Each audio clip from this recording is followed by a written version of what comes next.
Thank you so much for coming. And I'm going to invite all of our speakers to join us by the podium.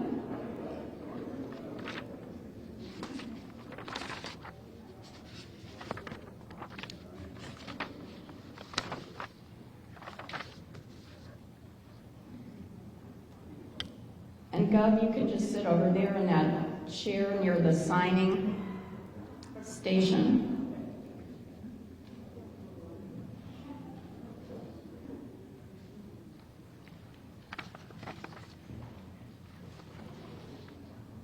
Well, good morning, everyone, and it is great to be here at the former G. Fox building and the beautiful Capital Community College to join everyone for today's important bill signing and announcement. And the idea behind this bill is really simple. It's to address the skills gap that we have in our state. What is that? We have 30,000 manufacturing jobs, good paying jobs that are available now or will be in the next couple of years. We have thousands of jobs in healthcare, in IT, in software development, and engineering. The list goes on. But we don't have the young people who are skilled to do those jobs. So this is a job pipeline initiative to match up our smart young people with career paths to good paying jobs with the help of our amazing state university system, with our workforce board, with our private sector partners. We can make this happen.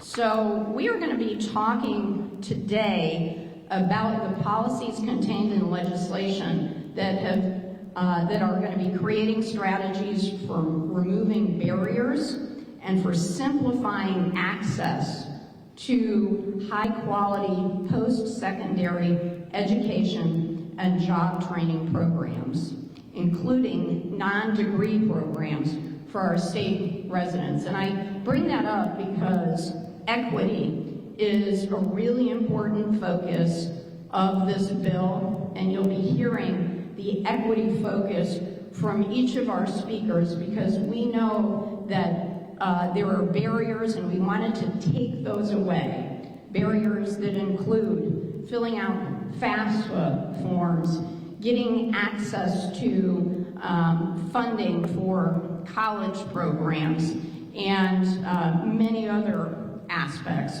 So this legislation is going to allow high school students to enroll in one or more advanced courses and get college credit and get career readiness skills. It's more important than ever to support our young people in our state as they look to pursue higher education and join the workforce. It's critical for our educational institutions, our colleges, our tech schools, our high schools, to nurture workforce pipelines in order to meet the needs of our industries in our state. We want our students to get career-ready opportunities and choose to spend their careers right here in Connecticut and raise their families here as well. So these policies are going to provide workforce development opportunities for students in our state. And I want to thank everybody who played a role because this was a huge tent. We had companies, we had colleges and universities who all participated to make this legislation and these programs happen. The other thing that we're going to do today is to announce the governor's computing challenge. And I'm thrilled to be here to see that because this challenge is going to take place over the summer. For the past 2 years, the Lieutenant Governor's Office, the State Department of Education, and the Council on Women and Girls had a computing challenge during the school year. The first year, 400 kids participated. This year, 500 did. And I'm thrilled that we'll have a challenge for them to continue over the summer to prevent summer learning loss and to get more young girls and young boys involved in computing, because that is the key to every career path. So with that, it is my great pleasure to introduce our new fearless leader of our state college and university system, Dr. Terrence Chang. Dr. Chang. Thank you so much, Lieutenant Governor. And, well, I'm Terrence Chang. I am the president of the Connecticut State Colleges and Universities System, and welcome to Capital Community College this morning. CEO Duncan Harris is out of town today, but I want to thank him, and I want to thank Regional President Rob Steinmetz and the entire Capital Community College team for the great work that they do for our students, but also for the city of Hartford each and every day. I want to thank the governor for asking us to host this event here today, because the governor recognizes that Connecticut's community colleges are the nexus for our state's larger workforce strategy. Community colleges, as the Lieutenant Governor just referenced, build pipelines to the jobs of the future. The programs that we develop with regional partners in industry, with government, with states, with the workforce, with the industries and the nonprofits that are in the state, these are going to make our folks as competitive as possible. They're going to help the companies that are here. They're going to help us to be competitive globally, but they're also going to have an enormous socioeconomic impact. Later, the governor is going to sign legislation that builds on his administration's efforts and those of Kelly Marie Valiris as our state's chief workforce officer. This legislation is going to further align our state's broader workforce development effort. One key piece, again referenced by the Lieutenant Governor, is related to FAFSA. FAFSA completion rates, these are the financial aid forms that students must complete to receive financial aid. FAFSA completion rates have dropped nationally by approximately 5%. This is a big deal. If our students are going to continue their educational journeys and join a workforce that is going to help Connecticut that move forward, we need our K-12 students to fill out those FAFSAs when the time comes to apply to college. Affordable, accessible, and truly valuable, life-changing opportunities are awaiting them right here within the CSCU system across our 17 campuses. So with that, I want to thank the governor and the lieutenant governor again for their support of our community colleges and the entire CSCU system. So now it is my pleasure to introduce Alex Johnson, the president of Capital Workforce Partners. Mr. Johnson.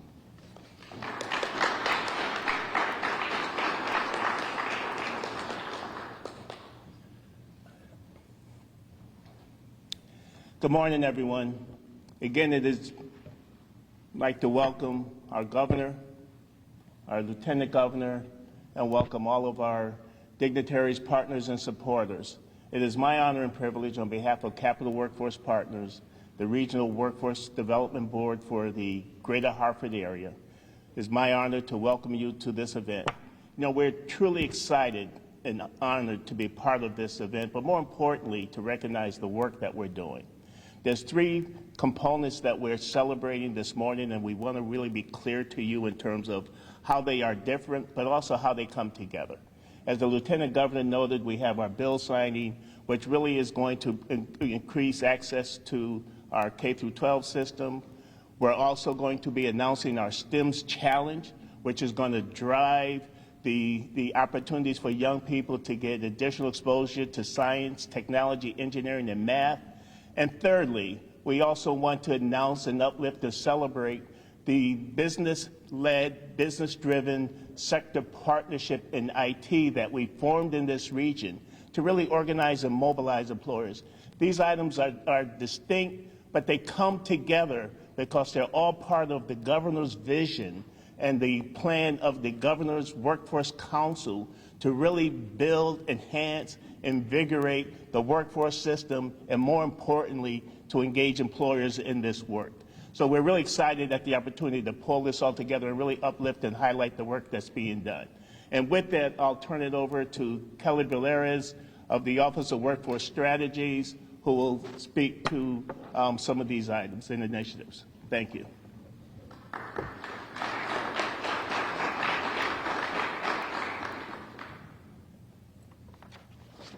Thank you, Alex. Thank you, Lieutenant Governor, and thank you to our new president, Cheng. We're very excited to have you here and to work with you on building those pathway programs that are so critical in getting people upskilled, reskilled, and back to work in really fun, exciting opportunities in manufacturing, IT, healthcare, green jobs, bioscience.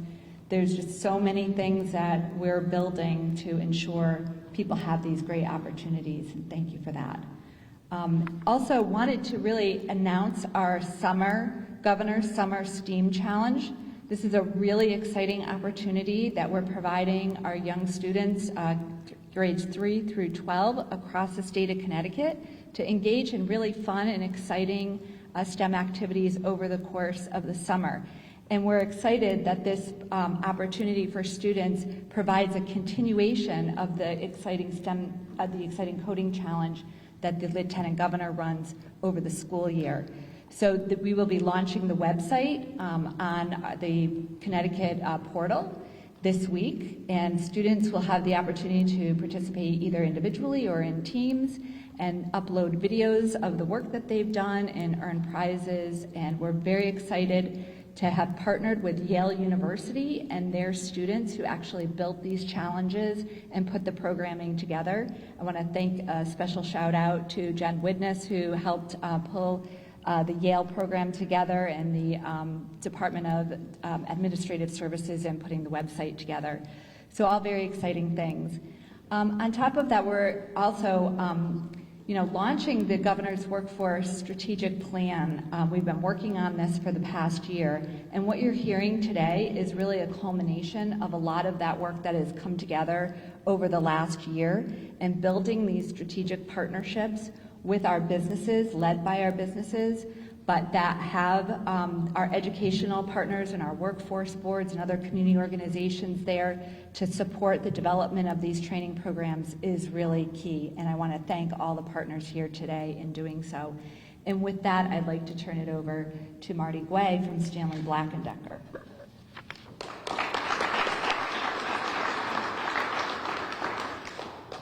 Thank you, Kelly. On behalf of Stanley Black & Decker, we want to thank the Governor and Lieutenant Governor for supporting workforce development. Skilling, reskilling, upskilling is the most critical need for every business in our economy. And we believe the Governor's Workforce Council's strategy is spot on. It's a comprehensive, inclusive, and strategic plan that really addresses all the multiple of activities that we need to do to really get the plumbing set up and the infrastructure so people can come into the system, navigate through it, and get good, high-paying jobs or good-paying jobs, permanent jobs on the other side.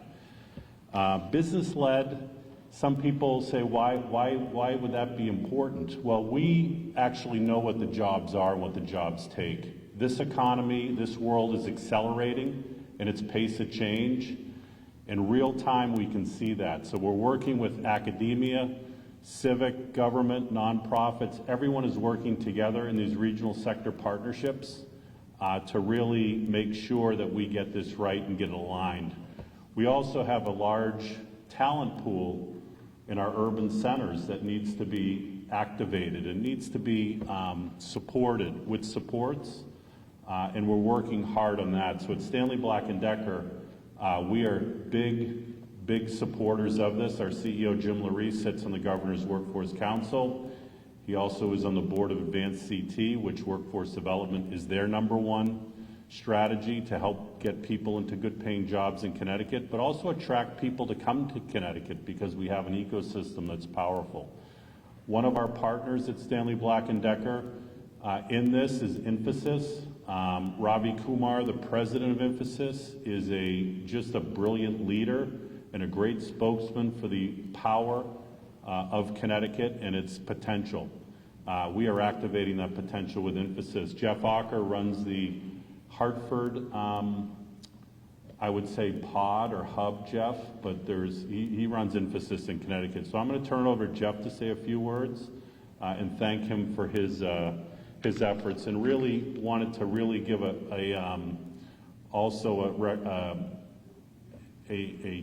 compliment to Mark Argosh running the Governor's Workforce Council and Kelly at the Office of Workforce Strategy. I think that we've got the right people in the right place in the right seats. Jeff?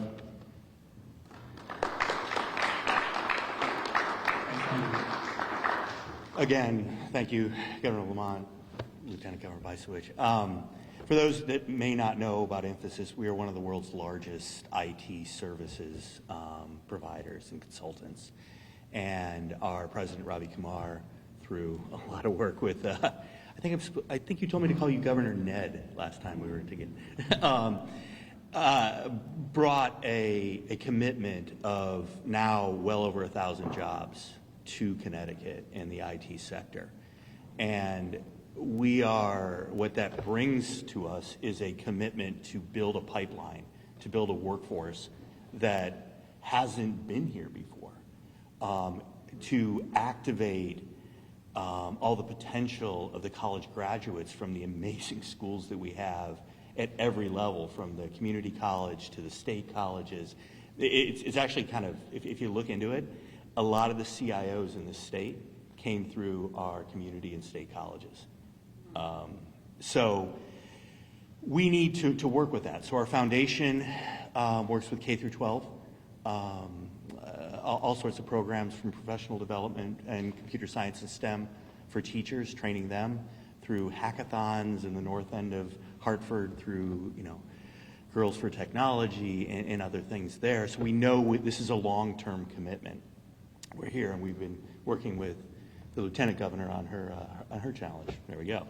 And we'll be working with the governor's thing moving forward here. But we are also very active, as Marty mentioned, our president, Ravi Kumar, sits on the Governor's Workforce Council, leading the, depending on the day, the IT, the consulting, the career development subcommittees. We had great meetings over the last week. And I think what Marty and others are getting to here is that the discussion yesterday was amazing. It was educational, business leaders, government leaders, rolling up our sleeves, figuring out, okay, what do we do next? Like not next month, but like tomorrow. And how do we create partnerships that take companies like Stanley Black & Decker, who are pioneering what Manufacturing 4.0 looks like, and the IT and the data and the skills that go into those capabilities, with companies like Infosys, who are providing services and IT and skills that almost by definition our clients can't get enough of. How do we bring those in? How do we communicate exactly what we need to the educators? And is that curricula in the schools? Is that non-degree certifications out, on the side of that? Is that apprenticeships and internships and on-the-job training while people are getting their degrees? What's the right mix of that? And that's what we're talking about now, and that's exciting. And the state, through Kelly and the Workforce Council and the Office of, Workforce Strategy, has been bringing in some pretty powerful partners. Year Up, you're going to hear a lot more about soon. They're the biggest provider of opportunity, youth, equity, and access across the country. And they've created literally a special team to figure out how to bring those opportunities to cities the size of Hartford, or New Haven, Bridgeport. We did a very successful pilot with them where we worked with them closely on what skills we're looking for. They came back with, okay, here's how we can recruit and really look at the Hartford area and the people that are there and how would we bring them in.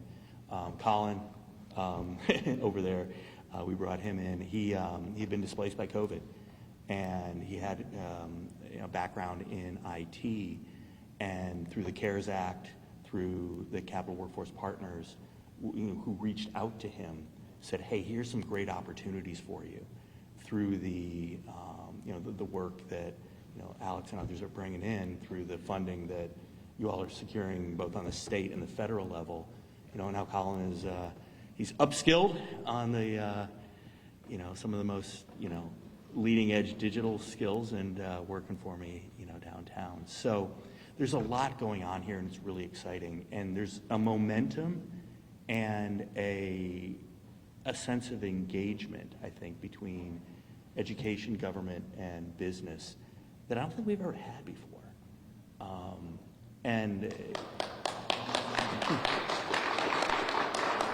So thank you to the governor, lieutenant governor, Marty. I mean, you and Jim obviously are leading a lot of this. Kelly, you got a lot on your plate. So we're really excited about it, and we are standing by our commitment. And on behalf of Robbie and Emphasis, trust me, if he was up here, he'd probably add more jobs to the commitment that we've made. But that's what he does, and I'm sure you're going to reach out to him on that. But we're excited about Connecticut. It's going really well. So, Alex, I believe I'm handing it back to you.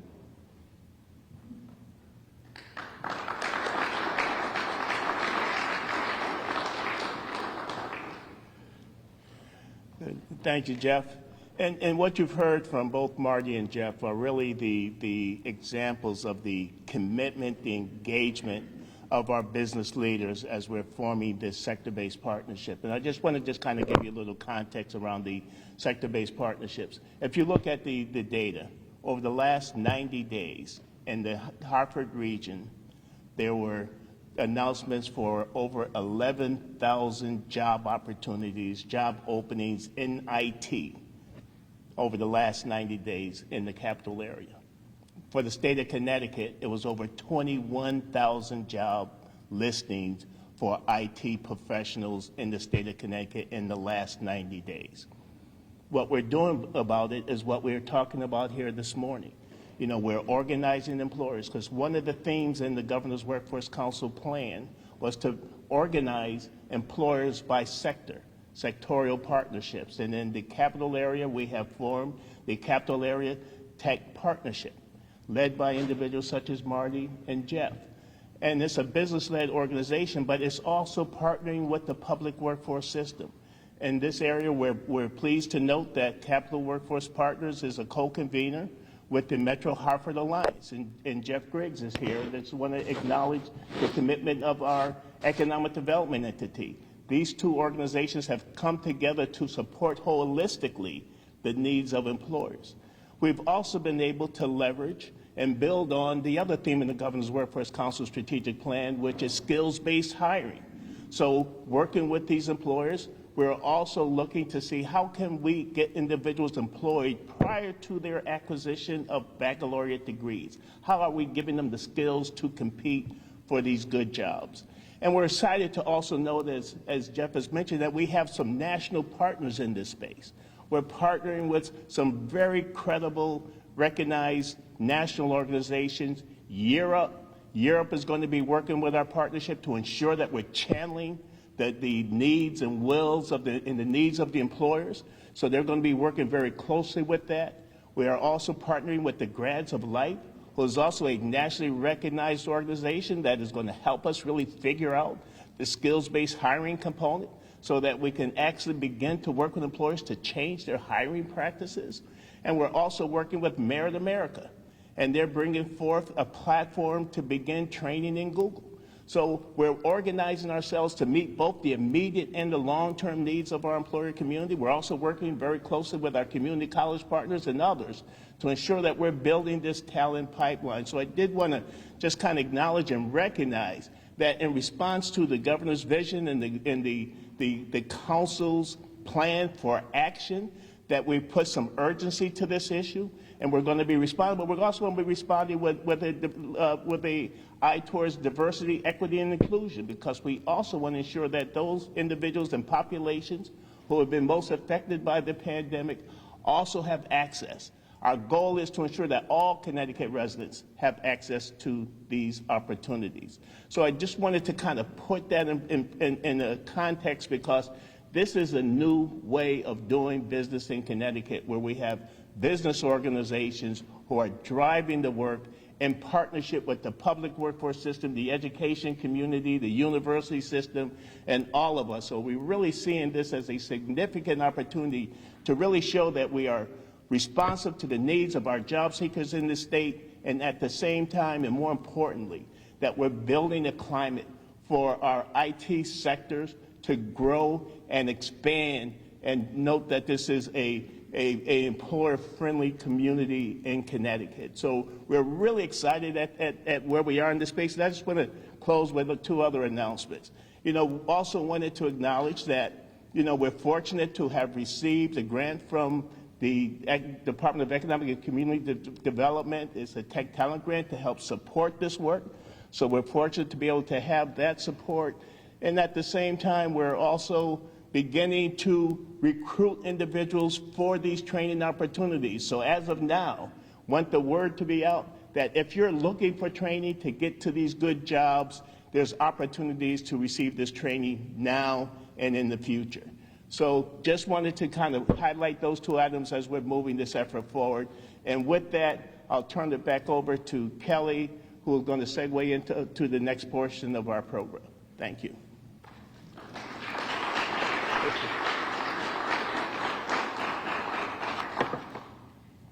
Thank you, Alex, Jeff, and Marty. I think you've been able to see the theme today of the Governor's Workforce Council Strategic Plan in action. And it really happens in these partnerships, in creating these pipelines, in ensuring that our students from a young age have opportunities to engage in meaningful activities outside of school and in school, and have the opportunities to develop their educational initiatives so that they can be ready for not only college but also for careers. And we're really excited about that, and we thank the State Department of Education. And the bill that we're signing today is another example of a great partnership between the governor's office and the office of the State Department of Ed and the community college system, CSCU. And we really like to highlight three main initiatives that are included in this bill. And the first one, as we mentioned earlier, is FAFSA. It's so important for students to complete those FAFSA and understand what opportunities they have financially to go to school. The second component of that is the auto-admit component, and it's just really exciting to know that students in every single high school across the state of Connecticut, a certain percentage of them will be receiving an auto-admit letter. Now those two things, hand in hand, we expect that we can increase post-secondary enrollment and participation by about 5%. And that's really a huge opportunity to bridge the skills gap and to bridge the equity and access gap. And so we're really excited about that. And another component of this bill is to ensure that bright students across the state of Connecticut are engaged in challenging curriculum, and that they know what types of opportunities they have to engage in those challenging curriculum so that they can be prepared for college and for engaging in the world of work in a meaningful way. So we're very excited about that. And to that end, I'd like to announce or welcome Desi Nesmith, the Deputy Director of the State Department of Education. And as Desi's walking up here, I'd also like to make a special recognition of Senator Doug McCorry, Deputy Pro Tem and the Chair of the Education Committee, for all of your support and help in getting this bill over the finish line. Thank you.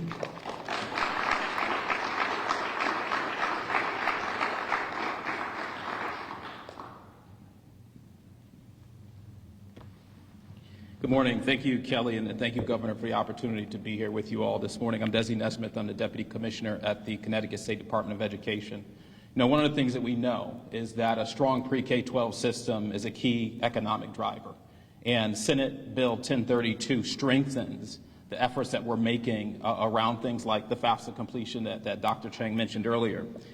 It bridges the opportunity for kids between high school and post-secondary careers. And as we've heard this morning, that is critically important to giving kids the opportunities that we need to make sure that they're ready for the workforce environment here in Connecticut.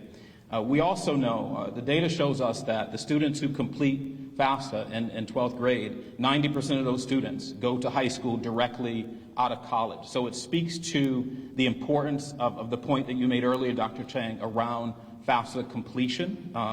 And Senate Bill 1032 strengthens those efforts by setting up a committee, and we at the Department of Education look forward to working with that committee to raise these rates across the state of Connecticut in our high schools. Recently, we joined Governor Lamont to launch our FAFSA Challenge across the state, and we're going to continue those efforts to make sure that we're giving students and families the resources that they need on the ground in real time to complete the FAFSA, because we know the importance of it. It's also important that we are giving kids opportunities for rigorous college-level coursework and access to AP classes, and that is something else that we're very focused on around this work. We know that the class of 2020 had some of the ranked highest in the nation on student performance of advanced placement, and so to those kids, their families, their teachers, I just want to take a second to thank them and for all the work that is being done in our pre-K-12 system across the state right now. You know, we think that we're seeing indicators that we're moving in the right direction here, so that we're aligning the workforce needs in our districts with the needs of our state, and we look forward to the positive outcomes. Together, we stand committed to working with higher education, our partners in business, industry, state agencies, and community organizations to realize the promise that we're making to kids here today. And so just want to, again, thank you all for letting us be part of this opportunity. It's my pleasure to introduce my friend and the Ed Committee co-chair, Senator Doug McCrory.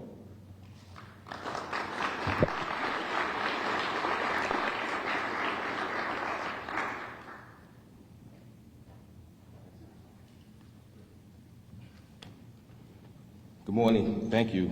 Thanks for that introduction, Desi. So I'm going to be very brief because I didn't have any remarks prepared, but I'll say this.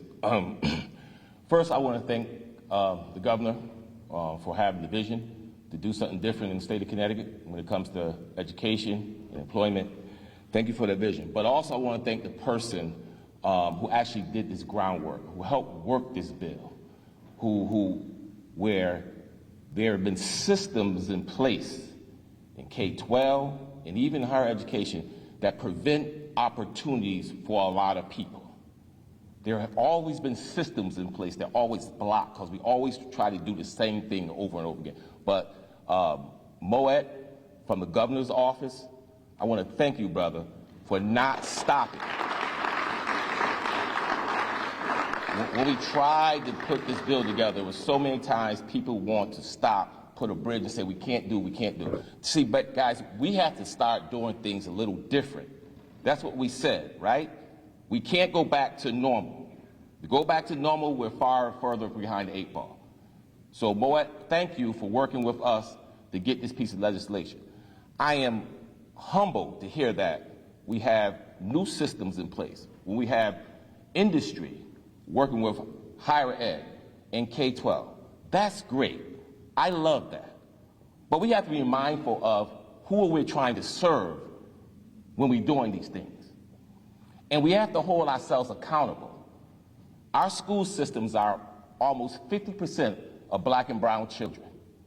And these children don't often get the opportunities that your guys are talking about right now. Let's put it out there.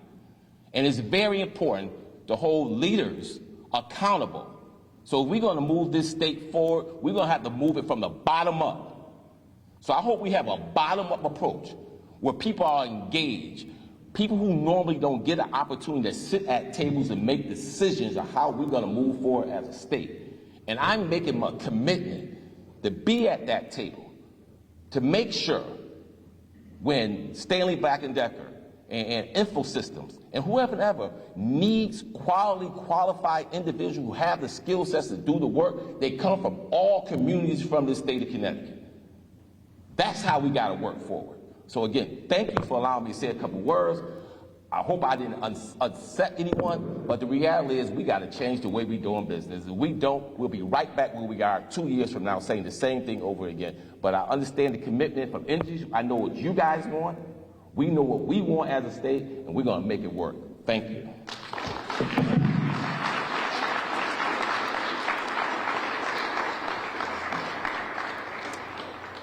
Thank you so much, Senator McCrory, for the great work you do in education for the city of Hartford and the fantastic work that you do leading the Education Committee. And I'm very delighted to introduce State Representative Kate Farrar.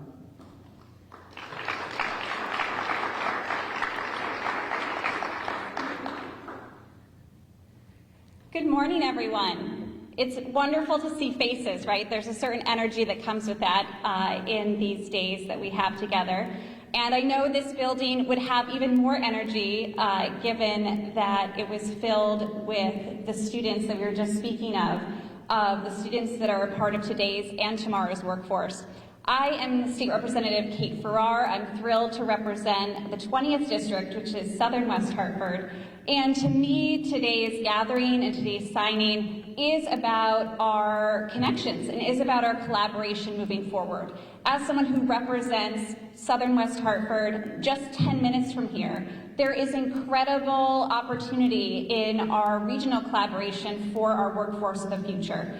And I know as we look at this accomplishment in this legislation, I was proud this session as having a role in the Higher Education and Workforce Advancement Committee, that we were looking across the ages of our youngest in kindergarten to what our students need as they graduate into a post-secondary world.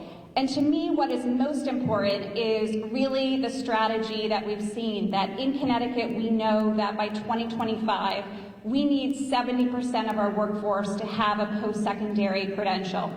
And when we have a plan to achieve that, that means that everyone in our state succeeds. And I really appreciate Senator McCrory's points on looking very closely at a targeted approach of who's been missing.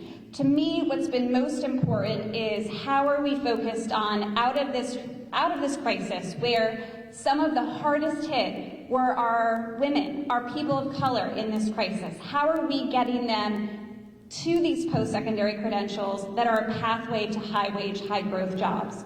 And what we've accomplished in this legislation for K through 12 and its connection to the post-secondary credentials, I know is a true, real starting place out of this crisis for all of us to thrive. So thank you to the Lieutenant Governor, the Governor, Kelly with the Office of Workforce Strategy, and I know in my role in the legislature and with the Higher Education and Workforce Advancement Committee, this is just a starting place of where we need to go to reach that goal by 2025. So thank you all.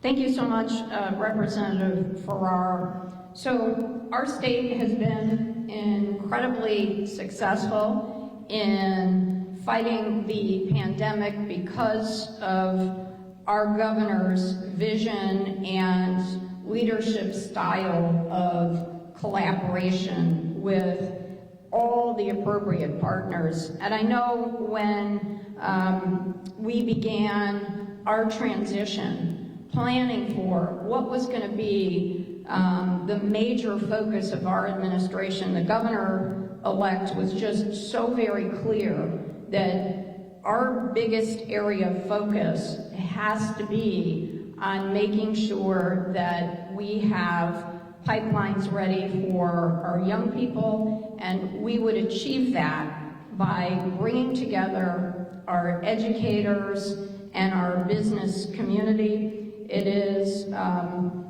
no small surprise that our governor was a business entrepreneur and a teacher and someone who volunteered in government before he became our governor. So I'm happy to introduce our visionary leader, Governor Lamont.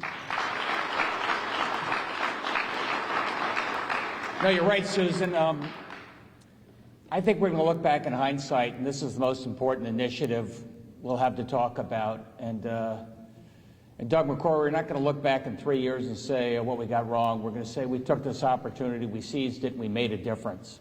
And we're not doing it the same old way. And you know, this is a state whose jobs engine has been on stall for decades. And ladies and gentlemen of Connecticut, we're revving up our engines right now, and we're getting people back to work. And this is the most important thing we can be doing, and we're making sure we do it in a way that leaves nobody behind. That's what this program is all about. And it's extraordinary.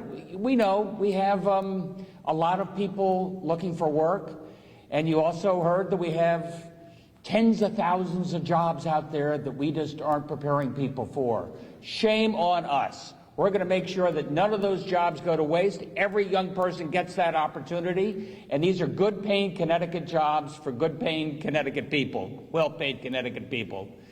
And you think, okay, what are the hesitancies about getting back to work, and how can we do it? Well, we know there's a lot of folks in the service sector that haven't gone back yet, you know, restaurants and retail and the such.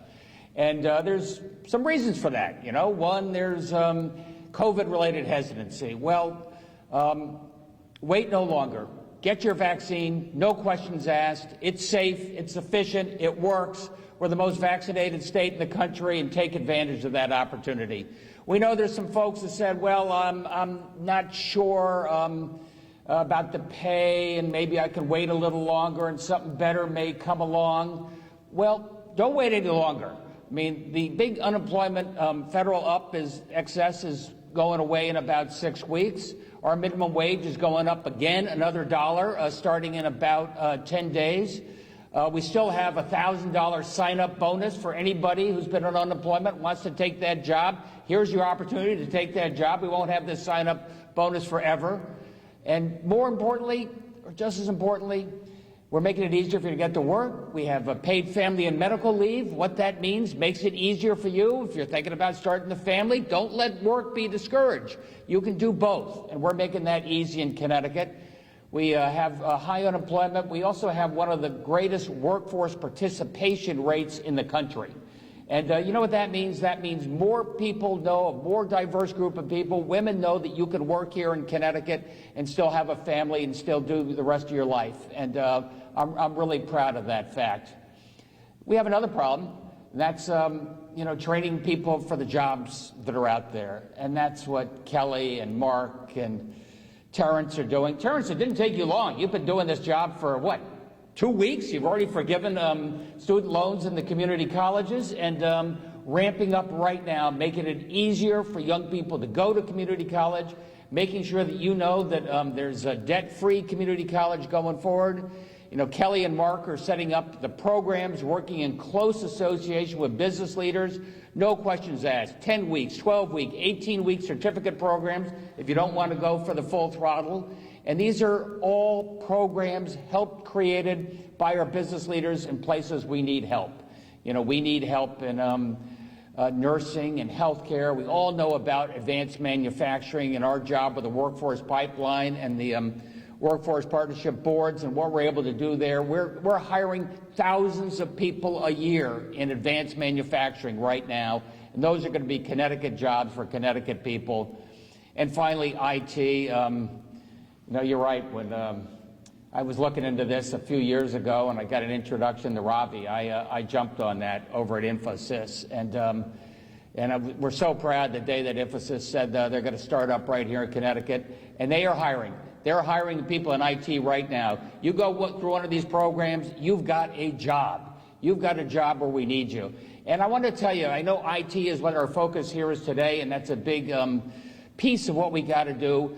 IT is a lot more than coding. You know, everybody doesn't look like a young Bill Gates with, you know, sitting at their laptop for hours on end by themselves. IT is transforming industry across this country and across this state. And it includes manufacturing, it includes insurance, it includes healthcare. These are skill sets that are interesting, positive, and make an enormous difference. And by the way, they pay pretty well. And we need every one of those kids stepping up and knowing what they can do. That's why we've got our summer learning camps. That's why we have our STEM challenge. It starts, Kelly, right in 3rd grade. I want to introduce these young people to what we're doing. And Desi with his summer learning camps, we were talking this morning. A lot of these young people, some of whom have been, not in the game for a year. Our schools have been open, but they weren't able to be here in school, didn't feel safe. Well, they're getting back into it. It's fun, it's learning, it's STEM, and also we're introducing them to a lot of what business is, introducing people to what manufacturing is. I know they have a old-fashioned stereotype that is wrong. These are great jobs here in the Connecticut, and I want to thank all of my friends I just met there in the back rows for everything you're doing, reaching out to these kids, letting them know they get an opportunity right here at Capitol, right here at our other community colleges. And this is an extraordinary time that we don't want to waste. We've got $100 million. We're doing the bonding package on Friday for a big piece of that, and Joe Biden was helpful for a big piece of that as well. And we're going to make sure these are opportunities where we look back and say, we gave kids, we gave young people an opportunity they wouldn't have had otherwise. And businesses that are in a global search for talent, looking all over the world for the best talent, know they don't have to look any further than the great state of Connecticut. That's why we're here today. Thanks for everybody. Let's sign the bill.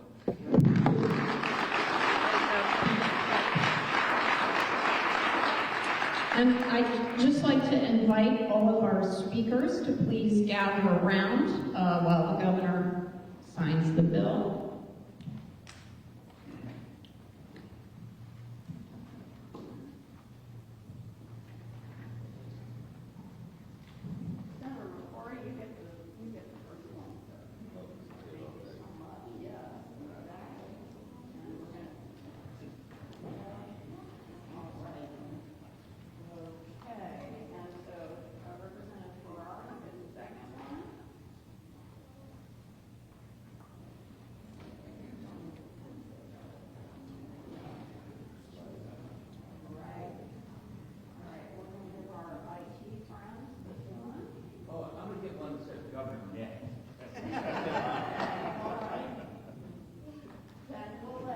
There's a story behind that one. And we're going to give this to Deputy Nesmith. There you go.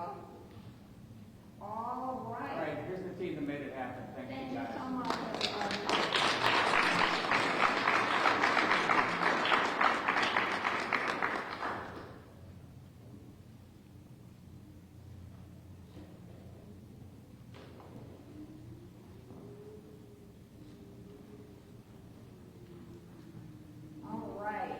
Before we lose all of our experts, we're going to invite them to join us because we are so pleased to have our media partners here with us, and we're going to ask if our media partners have any questions, and we have this fabulous panel of experts who are all going to know the answers. Channel 8.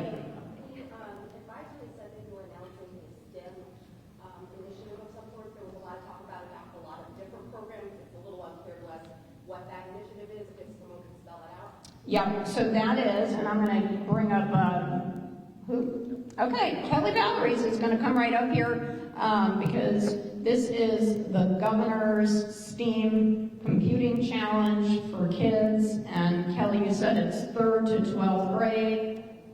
Yes, thank you. This is an online challenge that will take place over the next 5 weeks. Students will go online and we will get you the link to engage in a video challenge. They will complete the challenge over the course of a week. They'll upload a file of their challenge and the work that they did on it and the outcomes. Those will be judged by student judges and celebrity judges, and prizes will be given out weekly, and we'll have some grand prizes at the end of the challenge. Grades 3 through 12. What kind of prizes are we talking about? You're going to get a star, you're going to get a... Yeah, so we are looking at Kiwi Crate subscriptions, which are monthly challenges that come into the mail. So it's kind of a continuation of these fun activities that we're doing with the students here. Well, like what activities are they going to be doing? So this week's challenge is build a boat out of household items and put as much weight into the boat as you can before it sinks. So that is the challenge for this week. And Yale University students in their engineering department have put together all of these challenges for the kids.